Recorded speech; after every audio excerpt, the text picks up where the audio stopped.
Good morning everybody, कैसे हैं आप लोग। भूगोल की कक्षा में एक बार फिर आपका हार्दिक स्वागत है। तो आप जानते हैं कि हम अब पढ़ रहे हैं भौतिक भूगोल कक्षा 11, जिसमें हम चैप्टर नंबर 4 कवर करने का प्रयास कर रहे हैं। हमने पिछली वीडियो में इस चैप्टर के कुछ टॉपिक कवर कर लिए हैं, जो कि हमारा चैप्टर है महाद्वीपों और महासागरों का वितरण, जो कि हमारी पृथ्वी पर आपको दिखाई देते हैं। तो पिछली वीडियो में हमने ये समझने का प्रयास किया था, ये समझ लिया था कि हमारी पृथ्वी पर जो आज महाद्वीप दिखाई देते हैं वो प्राचीन समय में एक ही भूखंड थे।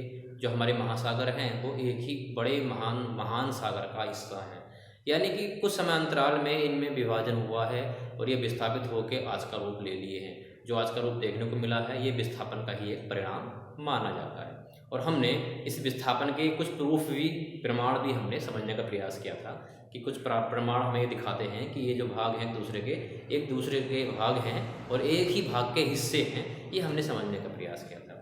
अब यहाँ क्वेश्चन ये उठता है कि हम जब ये समझ चुके हैं कि हमारे जो महासागर हैं वो एक ही भूखंड एक ही महान सागर के, और जो हमारे महाद्वीप हैं वो एक ही भूखंड के हिस्सा हैं, और आपने ये भी समझ लिया कि उनमें विस्थापन निश्चित रूप से हुआ है।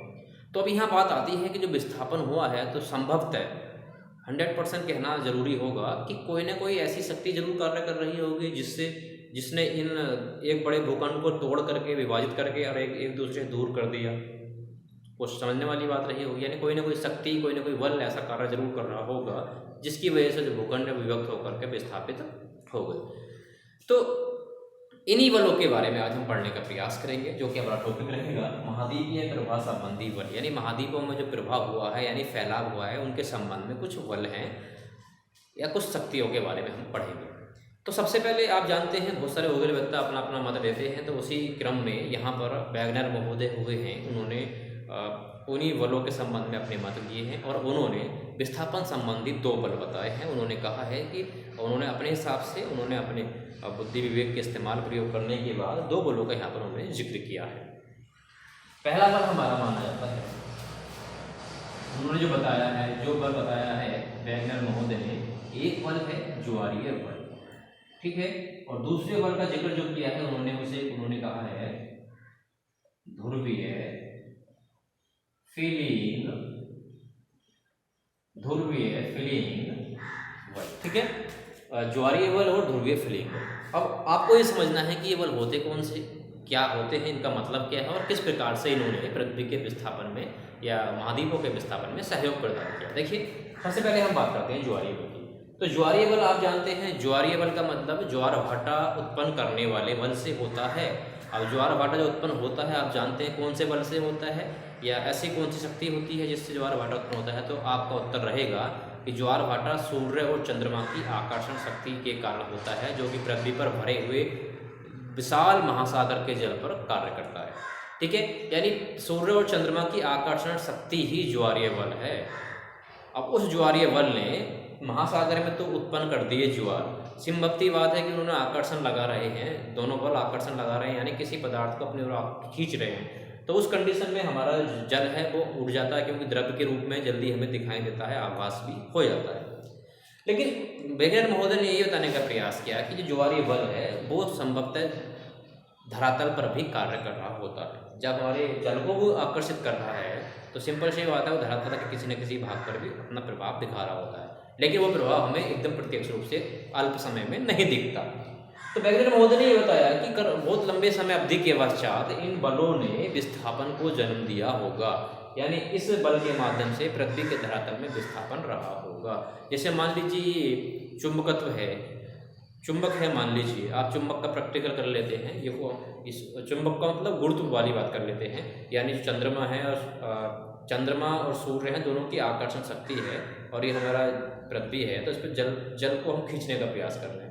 तो सिंपल सी बात है, इसके धरातलीय भाग है उन पर भी इसने कार्य किया होगा। इस प्रकार से जैसे आप चुंबक के छोटे टुकड़े को लेते हैं और एक चुंबक का बड़ा टुकड़ा लेते हैं, जैसे ही आप उसके चुंबकीय क्षेत्र में लाते हैं तो चुंबक का छोटा टुकड़ा खिंच जाता है, लेकिन जैसे हम पीछे कर देते हैं तो वो नहीं खिंचता। यानी समय अंतराल के पश्चात धीरे धीरे वो चुंबक का टुकड़ा एक स्थान से दूसरे स्थान पर पहुंच जाता है।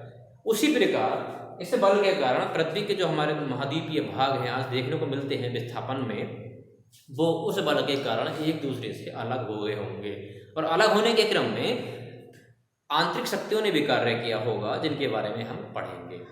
ठीक है, और भी पढ़ेंगे। यानी पृथ्वी की आंतरिक सतह में भी शक्तियाँ कुछ कार्य कर रही थी और बाहरी सतह पर भी हमारे कुछ बल कार्य कर रहे थे, जब जाके हमारे महाद्वीप पे विस्थापन हुए हैं। तो बाहरी सतह पर कार्य करने वाले बल में हमने पहला पढ़ लिया है ज्वारीय बल। ठीक है, सिंपल सी बात है, समझ गए होंगे। अब बात करते हैं ध्रुवीय फ्लीइंग बल की। ध्रुवीय फ्लीइंग बल क्या है? तो वैगनर महोदय ने बताया था कि ध्रुवीय फ्लीइंग बल जो पृथ्वी के घूर्ण से संबंधित है, यानी पृथ्वी जो अपने ध्रुव पर घूमती है उससे संबंधित बल है, और उसी बल के प्रभाव से, यानी इस पृथ्वी के घूर्ण के प्रभाव से ही, यानी घूमने के कारण से ही, पृथ्वी के घूमने के प्रभाव से ही पृथ्वी जो हमारी भूमध्य रेखा पर, जहाँ हमारा विषुवत रेखा का कल्पना चित्र बनाया गया है, वहाँ पर क्या है, पृथ्वी उभरी हुई है। और आप देखते हैं कि ध्रुवों पर क्या है, पृथ्वी थोड़ी चपटी है। तो संभवतः ये कहा जाता है कि इस बल के प्रभाव से ही पृथ्वी क्या है, ध्रुवों पर चपटी है और भूमध्य रेखा पर उभरी हुई मानी जाती है। ठीक है, तो ये हमारा क्या रहता है, ध्रुवीय फ्लीइंग बल, यानी पृथ्वी के घूर्णन से संबंधित बल को क्या कहते हैं, हम ध्रुवीय फ्लीइंग बल कहते हैं। ठीक, तो इसके बारे में वैगनर महोदय ने बताया था कि करोड़ों वर्ष या लंबे समय अवधि के पश्चात इस बल के प्रभाव से भी हमारा महाद्वीपीय विस्थापन 100% हुआ होगा। ठीक है, ये तो वैगनर महोदय के द्वारा सुझाए गए सिद्धांत बल थे, जिन्होंने पृथ्वी के विस्थापन में या महाद्वीपों के विस्थापन में अपना सहयोग प्रदान किया है। अब हम तीसरा बात करते हैं। तीसरी बात यहाँ आती है, जो एक ही शक्ति है एक तरह से, मान लीजिए सिद्धांत के रूप में इसको हम पढ़ेंगे, क्योंकि एक तरह शक्तियाँ कार्य कराएंगी, उसमें भी सिद्धांत के रूप में पढ़ेंगे। उसको कहते हैं हम संवहन धारा का सिद्धांत। संवहन धारा का सिद्धांत, संवहन धारा का सिद्धांत। ये जो हमारा सिद्धांत है, ये भी महाद्वीपीय विस्थापन से संबंधित सिद्धांत है। तो इस सिद्धांत का जो प्रस्तुतिकरण है वो आर्थर्स महोदय ने किया था। आर्थर होम्स महोदय ने किया था 1930 ईस्वी में। अब सिद्धांत के अनुसार आर्थर होम्स महोदय ने बताने का प्रयास किया कि आप जानते हैं पृथ्वी के आंतरिक भाग में विभिन्न प्रकार के रेडियो एक्टिव या परमाणु पदार्थ पाए जाते हैं। ठीक है, और उन पदार्थों में क्या होता है, विभिन्न प्रकार की रासायनिक प्रक्रियाएं होती रहती हैं। जब रासायनिक प्रक्रियाएं होती हैं तो आप जानते हैं कि ऊर्जा भी विमुक्त होती है, यानी ऊर्जा भी अधिक मात्रा में निकलती है। यह ऊर्जा संवहन धाराओं के माध्यम से विभिन्न भागों में प्रवाहित होने का प्रयास करती है। मान लीजिए हमारा ये एक धरातलीय भाग है, भूपरपट्टी की मैं बात कर रहा हूँ, पृथ्वी के एक सतह की बात कर रहा हूँ, एक काट की मैं बात कर रहा हूँ।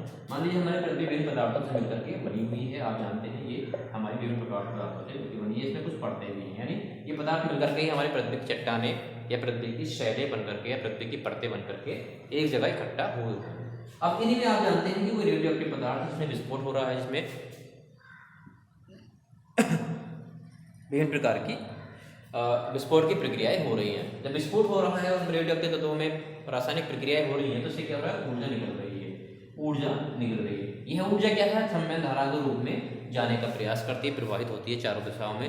और संवहन धाराओं के माध्यम से क्या होता है, पृथ्वी की सतह पर पृथ्वी की जो आंतरिक चट्टानें हैं उन पर क्या होता है, दबाव लगता है, उन पर बल लगता है। तो इस सिद्धांत के आधार पर आर्थर होम्स महोदय ने सुझाने का प्रयास किया है कि निश्चित रूप से इस संवहन धाराओं के बल के प्रभाव से, जो संवहन धारा चल रही है उनके बल के प्रभाव से जो पृथ्वी का जो आंतरिक भाग है उस पर अवश्य बल लगा होगा, और बल लगने के बाद वो विभिन्न भागों में टूट करके एक दूसरे से दूर चली गई होंगी। आर्थर होम्स महोदय ये भी कहते हैं कि जो हमारा ये संवहन धाराओं वाला जो प्रभाव है सर्वाधिक हमारे मेटल वाले भाग में देखने को मिलता है। मेटल ऐसा भाग है हमारी पृथ्वी का, जिसके बारे में हम पिछले चैप्टर में बात भी कर चुके हैं कि मेटल क्या है।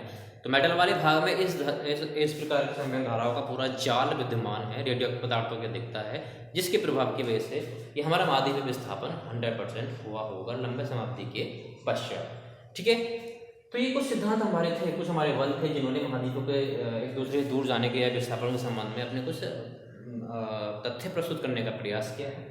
तो आप ध्यान रखें, संवहन धारा का सिद्धांत है 1930 ईस्वी में आर्थर होम्स महोदय ने दिया है, और दो बल बाकी ज्वारीय बल और ध्रुवीय बल हमारे क्या हैं, वैगनर महोदय ने प्रस्तुत किए। ठीक है, ये जो थे हमारे महाद्वीपीय प्रवाह संबंधी बल। ठीक, अब अगला टॉपिक हम पढ़ेंगे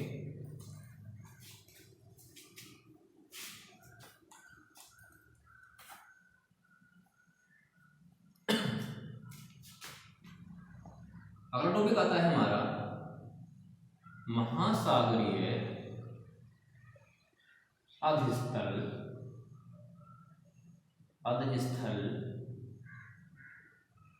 की बनावट।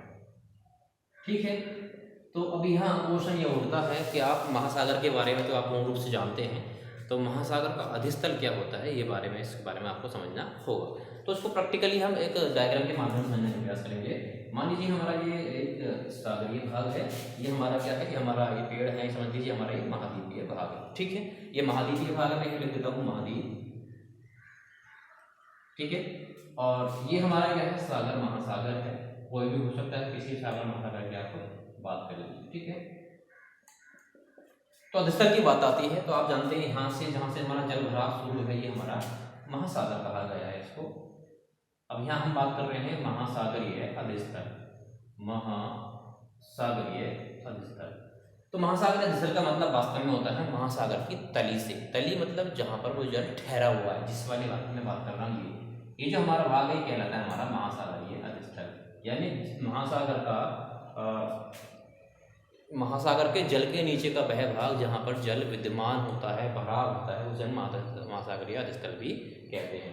ये भी कह सकते हैं दूसरे शब्दों में धरातल का वह भाग जहाँ पर जल विद्यमान है, वो महासागर के लिए क्या बन जाएगा, अधिस्थल बन जाता है। ठीक है, अब हम बात कर रहे हैं इसकी बनावट की, तो फिर क्या हमारा है बनावट। तो अब बनावट की हम बात कर रहे हैं कि ये बनावट होती किस प्रकार की है, इसी के बारे में हम बात करते हैं। तो देखिए महासागर के जो अधिस्थल है उसकी बनावट के बारे में बहुत से भूगोलवेत्ताओं ने विभिन्न प्रकार के अपने मत दिए हैं, मत तो नहीं दिए हैं, सभी भूगोलवेत्ताओं ने इस प्रकार अपना सिद्ध करने का प्रयास किया है।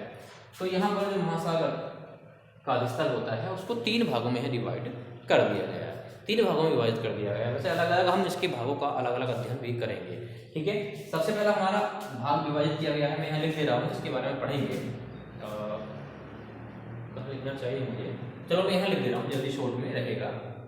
पहला होता है हमारा, पहला भाग विभाजित किया है हमारे महासागरीय अधिस्थल का, पहला नाम है हमारा महाद्वीपीय सीमा, महाद्वीपीय सीमा और महाद्वीपीय सीमा। दूसरा डिवाइड किया गया है हमारा महासागरीय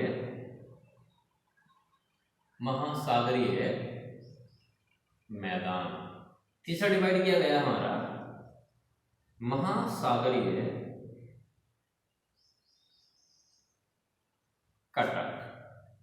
ठीक है, अब हम बात करते हैं महाद्वीपीय सीमा क्या होता है। देखिए महाद्वीपीय सीमा आप जानते हैं महाद्वीप के किनारों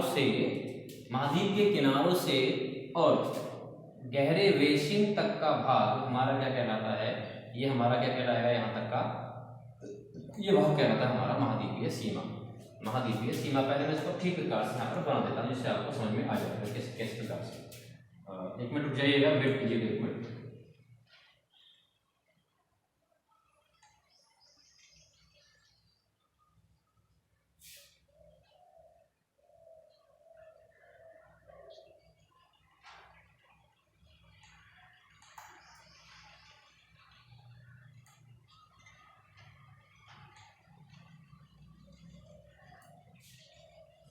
ठीक है, देखिएगा, तो महाद्वीप के किनारों से हमारे यहाँ पे जल भरा हुआ है इस प्रकार से, ये जल भरा हुआ है और जल के नीचे ही हमारी आकृतियाँ। ठीक है, तो महाद्वीपीय सीमा के बारे में क्या कहा गया, महाद्वीपीय सीमा कहाँ तक का भाग कहलाता है, तो महाद्वीपीय सीमा कहलाता है महाद्वीप के किनारों से महाद्वीप के बेसिन तक का भाग, बेसिन तक का भाग हमारे क्या कहलाता है, महाद्वीपीय सीमा कहा जाता है। और इसके अंतर्गत कौन कौन से भाग आते हैं, महाद्वीपीय ढाल की बात करते हैं, इसके अंदर गहरी खाइयाँ भी सम्मिलित होती हैं, महाद्वीपीय बेसिन भी इसके अंदर सम्मिलित होते हैं और मगन तट भी इसके अंदर सम्मिलित होते हैं, मगन ढाल भी इसके अंदर सम्मिलित होते हैं। यानी महाद्वीपीय किनारों से बेसिन तक के भाग को महाद्वीपीय सीमा कहा गया है।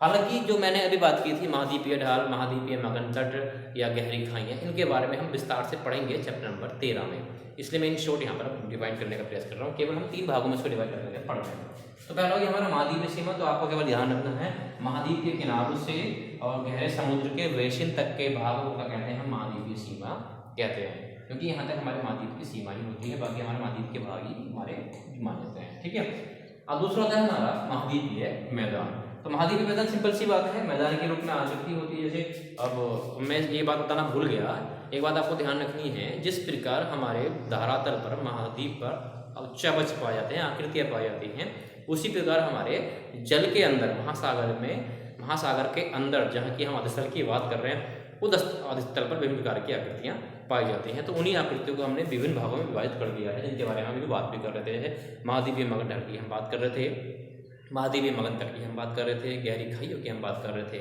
मैदान की हम बात करेंगे। जैसे बात कर रहे हैं मैदान की, तो मैदान है, कटक की हम बात करते हैं, पर्वतों की हम बात करते हैं। ऐसी आकृति हमारे महाद्वीपों के अंदर भी, सॉरी महासागरों के जल के अंदर भी पाई जाती है, महासागरीय अधिस्थल में। ठीक है, तो दूसरा हम पढ़ रहे हैं महासागरीय मैदान। तो महासागरीय मैदान क्या होता है? सिंपल से मैदान जैसी आकृति होती है, जैसा मैदान हमारे धरातल को दिखाई देता है वैसे ही हमारा महासागर के अंदर होता है। लेकिन अब होती कहाँ तक है ये बात करते हैं। देखिए, ये होता है हमारा महासागरीय सीमा, यानी जहाँ तक हमने महासागरीय सीमा समाप्त की है, महासागरीय सीमा और महासागरीय कटक के बीच के भाग को, महासागरीय सीमा और महासागरीय कटक के बीच के समतल भाग को हम क्या कहते हैं?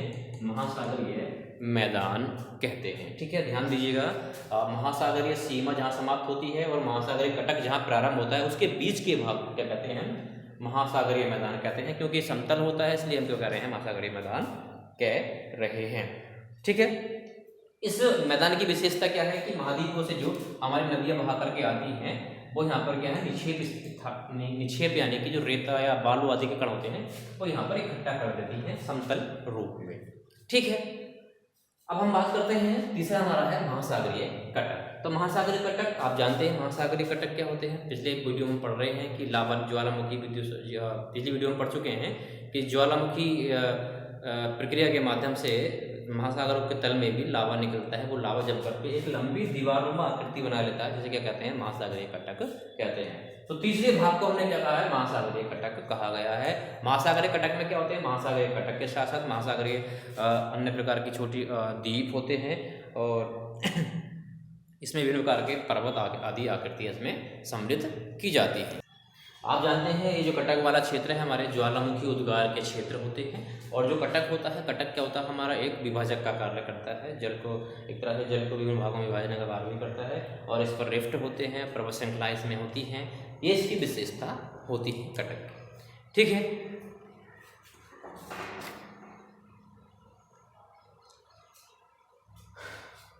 तो आज के लिए ये टॉपिक रहेंगे, थोड़ा थोड़ा करके हम कवर करने का प्रयास करेंगे। तो आज की वीडियो में इतना ही। अगले वीडियो में हम मिलेंगे नए टॉपिक के साथ में। इस पूरे टॉपिक को या इससे पिछले टॉपिक को पूरा समझिएगा और समझने का प्रयास कीजिएगा। जहाँ समझने में प्रॉब्लम आ रही है कमेंट्स जरूर कीजिएगा, इससे हम आपका सॉल्यूशन दे सकें। ठीक है, तो मिलते हैं अगली वीडियो में। तब तक के लिए जय हिंद, जय Bharat. Stay home, stay safe.